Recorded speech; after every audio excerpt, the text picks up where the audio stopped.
Terima kasih. Assalamualaikum warahmatullahi wabarakatuh. Hari ini saya sengaja ikut dari awal, tapi akhirnya ada usul supaya I have a dream-nya tuh lebih jangan terlalu terlalu rendah volumenya, dinaikkan sedikit supaya I have a dream juga terdengar, gesek perut, gesek puting juga sama-sama begitu. Yang saya dengar tadi gesek puting, gesek perutnya aja. Lagu I have a Dream tidak terdengar. Oke, siap-siap, Dok. Terus saya lihat pemandu yang keenam, dulu kalau nggak salah Pak Padio meminta yang keenam itu posisi berdiri. Tadi saya lihat posisinya duduk. Apakah sudah ada perbaruan atau perubahan? Wallahu alam. Ibu-ibu, bapak-bapak yang saya hormati, bulan ini masih bulan-bulan lansia sedunia. Kemarin saya bicara tentang lansia juga, bagaimana lansia yang sehat, yang bugar. Saya ulang sedikit, lansia yang sehat, yang bugar itu berarti bukan hanya tidak ada penyakit. Kalau misalnya sehat itu kita ke laboratorium yang bintang-bintang itu tidak ada penyakit. Tetapi kita harus bugar. Bugar itu sehat dan lincah dan gembira. Nah, dengan BEP ini kita bisa lebih bergembira, bisa awet muda. Tadi yang kasih testimoni diabetesnya rupanya sudah turun sehingga mukanya itu memang dengan bioenergi power ini aliran darah itu lebih lancar sehingga lebih merah, muka tuh lebih merah, lebih segar. Karena itu rajin-rajinlah ber-BEP. Cuma kalau BEP saya dapat nasihat dari Pak Padio, BEP kalau berdiri itu kita dapat energi 2-3 kali, Dokter Usman katanya. Saya kaget, waduh, hebat. Nah, Pak Istiar, guru saya juga, itu ngajarin saya berdiri. Saya terpesona kalau Pak Istiar sudah memandu itu dengan berdirinya itu. Karena saya muridnya Pak Parjo dan muridnya Pak Istiar, jadi kedua beliau itu yang saya anut. Mudah-mudahan BEPer yang di depan saya juga banyak yang mulai berdiri. Amin. Jadi lansia yang sehat, yang bugar itu makan minum harus teratur. Minum jangan pakai air teh saja, air kopi aja, tapi air putih itu jauh lebih bagus. Makan itu jangan kenyang-kenyang, berhentilah makan sebelum kenyang. Faktor istirahat, tidur itu sangat penting. Tidur. Dalam teori sih di atas 6 jam ya, tapi kurang sedikit nggak apa-apa. Yang ketiga itu istirahat. Bukan tidur itu istirahat. Nah, yang ketiga itu olahraga. Olahraga fisik dan olahraga otak. Olahraga fisik yang paling sederhana itu yang menurut saya ya BEP ini. Sederhana dan bermanfaat. Karena itu sampai sekarang saya masih tetap bahwa BEP is the best ya. Apalagi kalau misalnya dengan posisi berdiri. Olahraga yang baik itu kalau kita banyak menggerakkan tubuh semuanya, bukan hanya bagian atas saja. Kalau kita duduk kan cuma istilahnya punggung, dada, leher, tangan. Tapi kalau dengan posisi berdiri itu dengan kaki, paha, betis, dan lain-lain. Jadi menurut saya, menurut Pak Padio juga kalau berdiri itu kita dapat energi 2-3 kali. Juga kebiasaan-kebiasaan misalnya pada lansia, misalnya kita harus bisa mengelola stres dengan membiarkan hobi berkebun, nah, hobi misalnya mengisi teka-teki biar jangan pikun gitu. MCU juga sebaiknya setahun sekali, medical check up tuh setahun sekali, semalas-malasnya 3 tahun sekali, biar setiap ada kelainan kita bisa mengetahui. Kalau rokok dan alkohol sih sudah bukan zamannya lagi. Kopi itu masih tetap bagus, tetapi tidak boleh manis-manis. Teh juga sebaiknya gulanya itu sangat minimal. Nah, pagi ini saya masih tetap lansia, tetapi bukan lansia yang bugar dan keren dan bahagia, tapi lansia yang menderita. Terutama lansia-lansia yang sering jatuh di kamar mandi. Mengapa lansia sering jatuh di kamar mandi? Dan itu biasanya malam, di dini hari biasanya. Itu ada dua faktor. Faktor pertama, kamar mandinya yang tidak comfortable, dan faktor kedua memang manusianya. Kamar mandinya itu gelap, licin, banyak sisa-sisa sabun. Karena sisa-sisa sabun licin tergelincir. Nah, itu sudah fatal. Yang ketiga, kotor. Saya punya teman SMP, teman SMA, SMP 1, SMA 1 Cirebon, masuk UI sama-sama tahun 62, waktu Mapram itu saya ketemu dengan dia. Sekarang itu dia kena jatuh di kamar mandi karena melihat kecoa. Dia kaget, loncat, jatuh.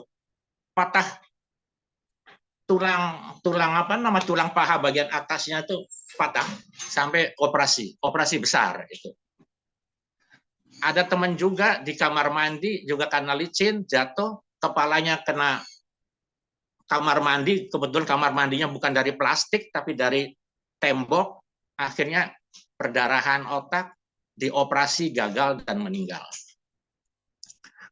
Melihat teman saya yang dua ini sampai cederanya fatal, saya mengangkat tim pagi ini adalah mengapa lansia sering terjatuh di kamar mandi. Yaitu tadi karena faktor kamar mandinya ya, faktor tidak comfortable, kamar mandinya gelap, licin. Kalau licin itu kita pakai kaset anti slip.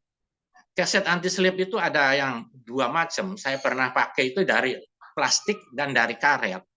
Dari plastik kadang-kadang kita bisa masih licin. Itu jangan dari plastik. Sebaiknya dari karet. Dari karet dan dia lebih mantap ke lantai. Juga harus bersih kamar mandi itu, jangan sampai ada kecoa. Karena kita kadang-kadang ada kecoa muncul itu kaget. Apalagi kalau terbang dan nempel ke badan. Faktor manusia lansia itu biasanya kalau bangun tidur, kalau misalnya kebelet pipis, dan lansia kalau kebelet pipis itu normal ya, karena banyak lansia itu prostat. Kalau prostat itu pipis malam itu sering. Bangun, langsung ke kamar mandi, nah di kamar mandi keseimbangan terganggu, jatuh. Atau di kamar mandi dia buang air besar, duduk di kloset, bangunnya tuh mendadak, itu keseimbangan juga terganggu.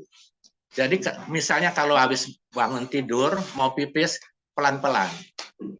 Bangun, duduk dulu di pinggir tempat tidur, setengah menit, berdiri, diam, setengah menit, baru jalan ke kamar mandi.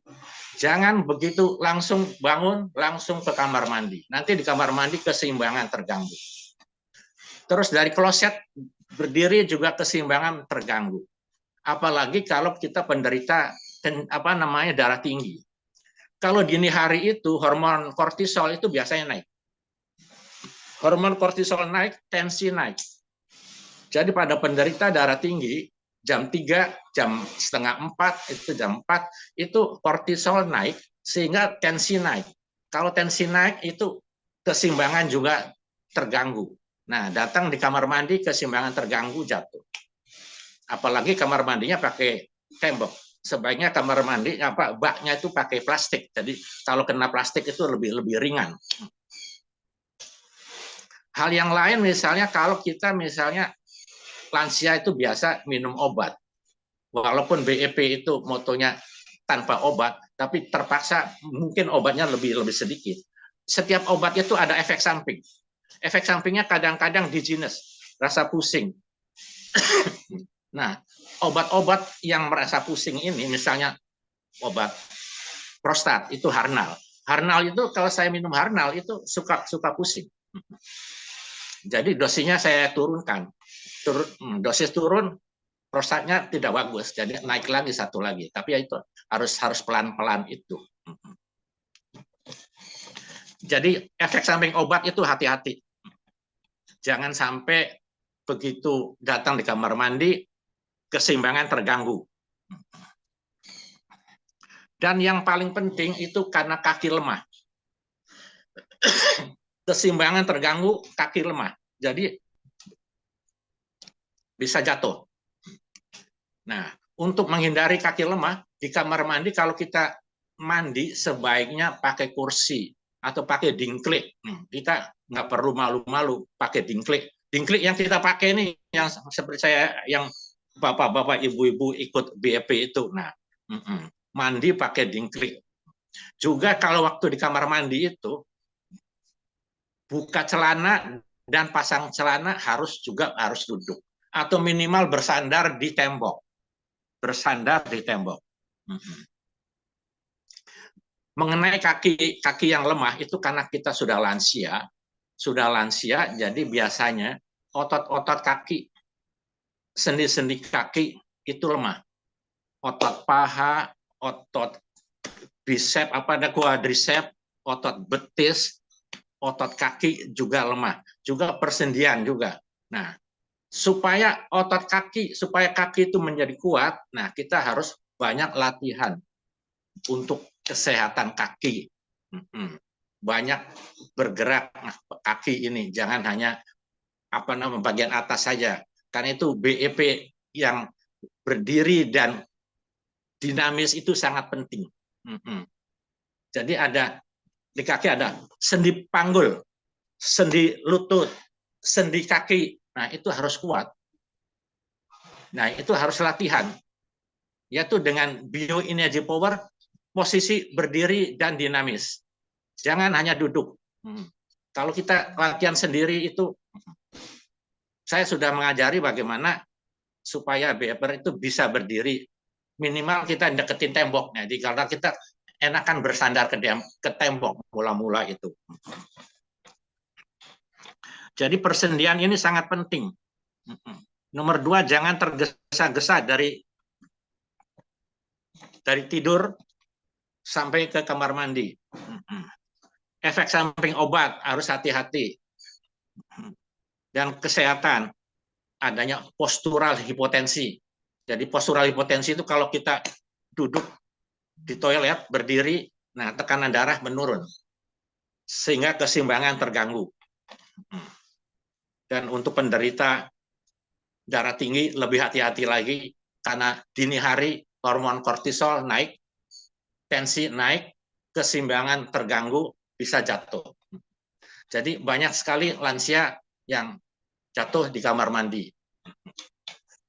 Lansia saat ini makin lama makin banyak. Di Indonesia lansia sudah lebih dari 30 juta. Termasuk banyak. Rata-rata lansia di dunia itu antara 9 sampai 10%. Kalau 30 juta itu sudah lebih dari 10%. Nah, banyaknya lansia di Indonesia mungkin karena servis kesehatan pemerintah membaik, juga ekonomi pemerintah membaik. Sekian tips saya, silakan kalau mau bertanya.